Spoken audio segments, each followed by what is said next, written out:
Now, the most common situation when you use this acceleration to work out mass is when you have something heavy and you've got objects moving in circles around it. Now, in this case, it's something moving. That means it might start off with a vector like this, end up with a vector like that. Look at the difference. This turns into that. So the acceleration is towards the middle. So whenever you see something moving in a uniform speed in a circle, there must be an acceleration towards the middle. That's called centripetal force. And it's given by the equation force equals mv squared over r, where this is r, the radius of the circle it's travelling in, v is how fast it's moving, and m is the mass. So let's consider a situation when something is observed to be moving in a circle around a mass. So we know that this is the force, and we know that is supplied by gravity. So this must equal g m over r squared, where m is the mass of, big M is the mass of this thing here, small m is the mass of that one. So we cancel out the small masses, cancel out one of the r's,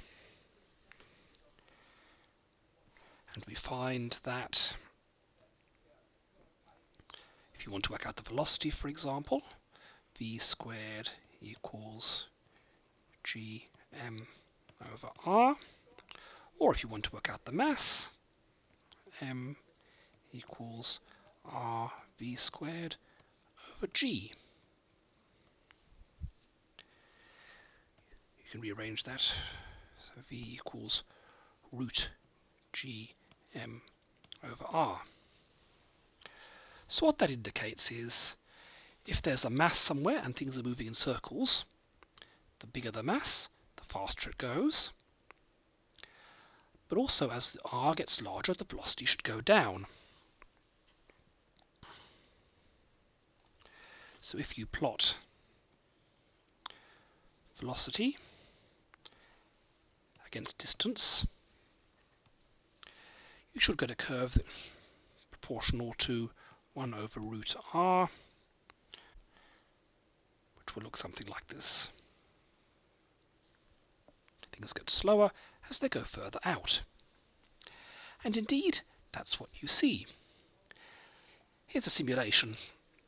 What I've got here is I put an invisible mass in the middle with a whole bunch of simulated particles obeying this equation, and what you can see is the ones in the middle, we can zoom in if you like, are going fast, whereas the ones further out are going slower.